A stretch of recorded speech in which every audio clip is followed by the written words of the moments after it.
સાંજે ઘરે પહોંચીશું કે એની કોઈને ખબર જ નથી. અમદાવાદમાં આજનામાં કોઈને પણ બ્રેક મારવી ગમતી નથી, બસ બધાને નીકળી જ જવું છે. પાછળ એવી તાકાતો બેઠી છે જે બચાવી લે છે એમને હર વખત. આ પર અંક કપાઈ ગયો હું હજી એનો કોઈ ચુકાદો કોઈ એનો નિર્ણય નથી આવ્યો. આવી ગાડીઓ ચલાવે રોંગ સાઈડમાં આવીને મને પગ મારો તૂટી ગયો. શું કરવાનું? પિકઅપ વાળું વાહન છે એમાં લોકો પલાઠી વાળીને ચલાવે છે. આપણે આમ જોઈએ આમ ચલાવે. ડ્રાય સ્ટેટ તો ખાલી નામનું જ છે, બાકી લોકોને આજે જોઈએ તો એક દિવસની અંદર જેવો માલ જોઈએ બધું લોકો પોતાની રીતના મેળ કરી જ લે છે. સારું, મારે તો અંગ ગયું છે બરાબર, પણ કોઈના માણસોના જીવ ગયા છે એનો બિચારો એનો શું વાંક છે?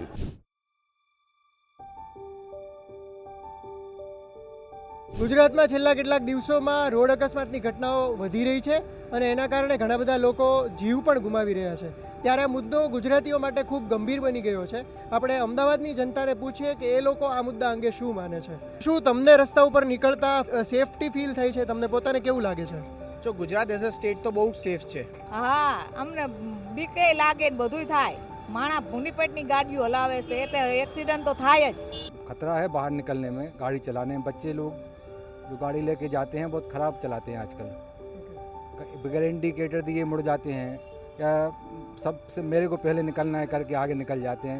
एक्सीडेंट का डर रहता है. टू व्हीलर लेके जाता हूँ तो सेफ्टी फील नहीं होती. ના અત્યારે સહેજે ફીલ નથી થતું. સેફ તો નથી તો છે નહીં તો 100% છે. ગમે ત્યારે ગમે તે ઉલાડીને જતો રહીએ રસ્તા ઉપર.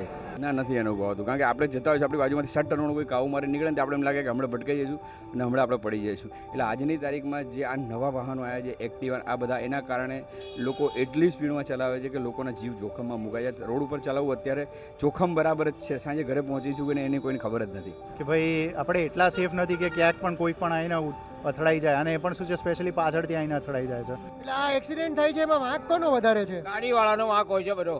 ગાડીવાળાનો વાંક હોય છે. ગાડીવાળાનો આમાં શું છે કે સાહેબ રોડ લોકો કોટ કરે છે ને તો ગાડીઓ જેમ જેમ ચલાવે છે આ લોકો અને તૂટી જાય છે.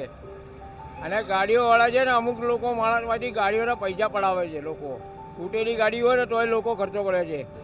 ફીલ તો નથી થતી, કારણ કે અત્યારે શું છે કે જે યંગ જનરેશન છે વધારે પડતું જે 80sની આસપાસ છે એ થોડું ઓવર કોન્ફિડન્સમાં બાઇકો ચલાવતા હોય, જેથી કરીને કોઈ સામાન્ય અને રેગ્યુલર શાંતિથી જવાવાળા માણસોને પણ આની તકલીફ પડે છે. બધાને ઉતાવળ છે ભાઈ પહેલાં હું જતો રહું. આ ઘટના ઉપર આપણો પોતાનો જ વાંક છે. કારણ કે આપણે વાહન આપણા સગવડતા માટે ચલાવવાનું, પણ સગવડતા કરતાં લોકો રોલા મારવા વધારે ચલાવે છે. આજે આપણે ઘણી વખત જોઈએ છે એક્ટિવાની અંદર એક્ટિવા એટલું પિકઅપ વાળું વાહન છે એમાં લોકો પલાઠી વાળીને ચલાવે છે. આપણે આમ જોઈએ આમ ચલાવે, ઘણા લોકો બે પગ ભેગા કરીને ચલાવે. હમણાં જ આપણે થોડા સમય પહેલાં એક કેનાલમાં એક સ્કોર્પિયો પડીને ત્રણ છોકરા યુવાનો ગુજર્યા. એમાંથી ત્રણ છોકરામાંથી એક છોકરો જે 10માનું પેપર આપીને જ આવ્યો હતો, એ છોકરાને સ્ટેરિંગ પકડતા પણ નહોતું ફાડતું અને વિડીયો ચલાવતા અંદર જવા દીધું. તો આની પાછળ કારણ કોનું છે? પહેલાં તો પોતાનું, બીજું એના પેરેન્ટ્સનું છે. જો જે છે એ ઇન્ડિવિજ્યુઅલનું વાંક તો છે, પણ ઓવર એન્ડ અબાવ ફેમિલીને બી ઇક્વલ રિસ્પોન્સિબલ છે. કેમ કે આ લોકો નીકળે છે, આટલી ગાડી સ્પીડમાં ચલાવે છે, તો એ ફેમિલીને બી ખબર તો હોય છે બેકગ્રાઉન્ડમાં, પણ ફેમિલી છૂટ આપે એટલા માટે આ લોકો બગડી જાય છે. તો ફેમિલી બી ઇક્વલ રિસ્પોન્સિબિલિટી છે એના મને. એટલું પબ્લિક જવાબદાર છે, ગવર્મેન્ટ બી એટલી બી જવાબદાર જ છે. જવાબદાર તો એ લોકો જ છે જે લોકો આવી રીતે કરી રહ્યા છે, કેમ કે એ લોકોને બસ એવું જ છે કે બસ અમારા પૈસા અમે ગમે તેમ ઉડાડીએ અને લોકોને જીવની એ લોકોને કંઈ પડી જ નથી. કેમ કે એમની પાછળ એવી તાકાતો બેઠી છે જે બચાવી લે છે એમને હર વખતે. એટલે લોકો એવું શીખી ગયા છે કે બસ આ રીતે કોઈનો બી જીવ તમે કચડી નાખો કે કોઈને બી મારી નાખો, પણ તમારી સેફટી માટે તો કોઈ છે જ પાછળ. કાયદા જેવી કોઈ વસ્તુ જ નથી. લોકોને કોઈ બીક નથી. બેફામ ચાલે છે પબ્લિક. મન પાય એમ વાહન રોડ સાઈડમાંથી નીકળી જવું, ગમે ત્યાંથી નીકળી જવું, બસ જલ્દી નીકળવું જ છે. અમદાવાદમાં આજનામાં કોઈને પણ બ્રેક મારવી ગમતી નથી, બસ બધાને નીકળી જ જવું છે. લોકો ખાલી રોલા મારવા બ્રેક મારે. આજે તમે ઘણી વખત બુલેટની અંદર એક અલગથી સાઉન્ડ મૂકવામાં આવે. હવે એ સાઉન્ડ એટલું મોટું હોય છે કે બાજુવાળો જાય તો ગભરાઈ જાય. આજે એનો નમૂનો હું પોતે છું. આ મારો જો એ લોકો હમેથી રોંગ સાઈડમાં મારી સાઈડ આવી અને મારો એક્સિડન્ટમાં મારો પગ કપાઈ ગયો. 2018નો કિસ્સો છે. બોલો, આ મારો અંગ કપાઈ ગયો હું હજી એનો કોઈ ચુકાદો કોઈ એનો નિર્ણય નથી આવ્યો. આવી ગાડીઓ ચલાવે રોંગ સાઈડમાં આવીને મને પગ મારો તૂટી ગયો. શું કરવાનું? તો એ જે ગાડી ચલાવતો હતો એ વ્યક્તિને કઈ સજા થઈ કે એવું કઈ તમને ખ્યાલ છે? કેસ ચાલુ છે. આ 4 વર્ષ થઈ ગયા કેસ ચાલુ છે. કશું એનો કોઈ ઉકેલ નથી આવ્યો.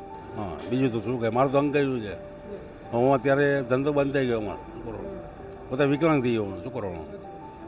હવે મારે તો કેસ ચાલુ છે. કેસમાં શું કરવાનું? પણ માણસ ઉકલી જાય ત્યારે કેસનો નિર્ણય આવે. શું કરવાનું?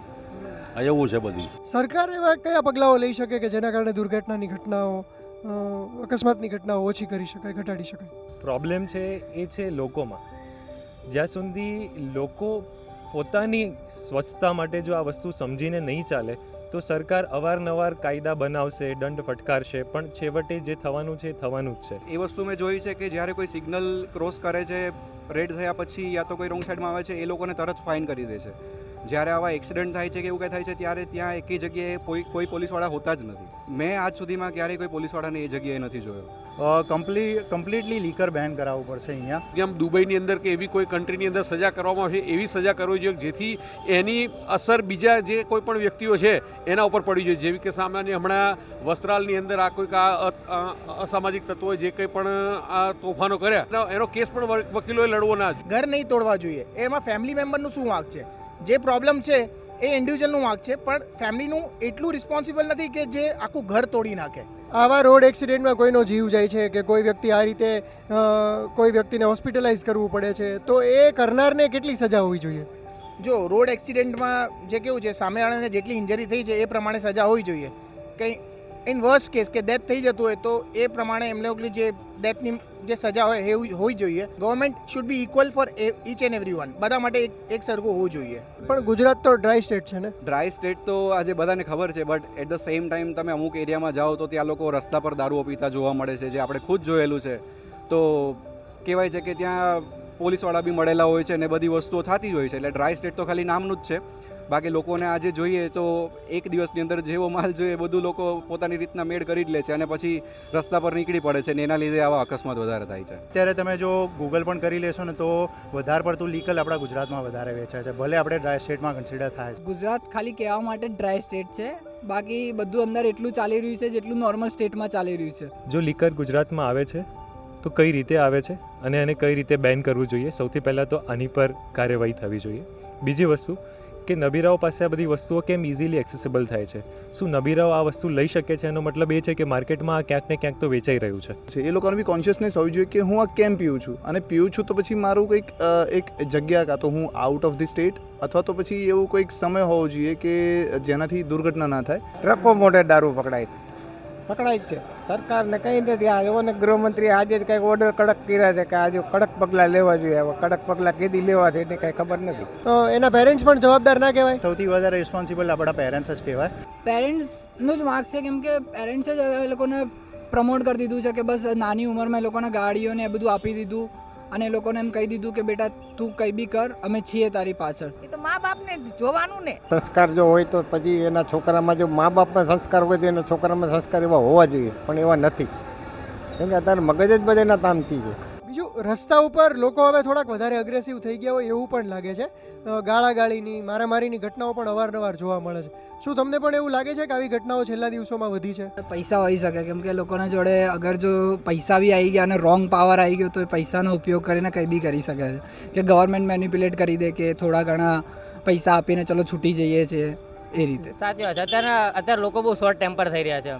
કોઈ સ્ટ્રેસ હોય કે વાતાવરણ હોય કે ગમે તે, પણ હા એ બહુ વધારે પડતી થઈ ગયું છે. લોકોએ થોડું સંયમ રાખવાની જરૂર, થોડો કંટ્રોલ કરવો જોઈએ. હા, એ વસ્તુ સાંભળવી જોઈએ કે કારણ કે અત્યારે શું છે ટ્રાફિકની સમસ્યા એટલી હોય છે અને ઘરના ટેન્શન હોય કે બીજા કોઈ પણ ટેન્શન હોય એના લીધે શું છે કોઈ પણ સામાન્ય વ્યક્તિ હોય. હવે આજે ફોર એક્ઝામ્પલ હું કહું કે હું આજે બાઇક લઈને કે કાર લઈને નીકળ્યો છું. હવે મારી અનાયાસે કાર કે બાઇક બંધ પડ્યું છે તો બીજા 4 જણા વચ્ચે હોર્ન મારીને કે કે જે વોટેવર અસભ્ય વર્તન કરીને એ લોકો એવો આક્રોશ વ્યક્ત કરતા હોય છે. બને જ છે. તમે છે તમને અડી ગઈ એટલે ફટાફટ ગાળો કાઢે. એ ઉંમરલાયક માણસ હોય તો જોવે નહીં. પબ્લિકે શું ધ્યાન રાખવું જોઈએ?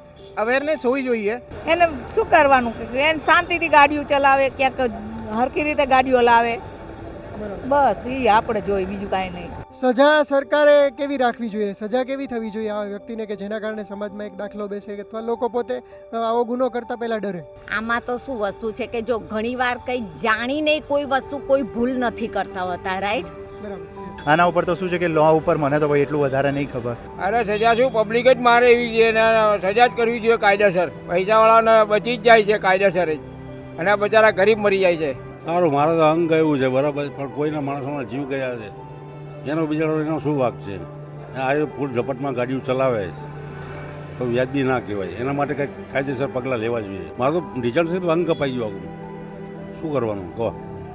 હવે એને કોઈ સજા નથી, કાંઈ નહીં, કરે છે એમને કેસ ચાલુ છે, નથી કોઈ મને પેમેન્ટ મળ્યું કશું નહીં, મારે હોસ્પિટલમાં 4 વર્ષ મેં દવા ઓપરેશન કરાવ્યા, ઓપરેશન ફેલ ગયા, અંગ આપવું પડ્યું, તમને એના માટે કોઈ સહાય ન મળી? કશું જ નથી. એના મા બાપને પહેલાં સજા થવી જોઈએ કે એને એકવાર લઈને ગાલી દેવા પડે અંદર, તો જ આ વસ્તુ કંટ્રોલમાં આવે. કે એ એના છોકરાને સમજાવે. આજે છોકરાની 18 વર્ષની ઉંમર નથી થઈ હોતી, લાયસન્સ નથી હોતું, એવાને ગાડીઓ પકડાવે છે અને એ ઠોકીને ભાગી જાય.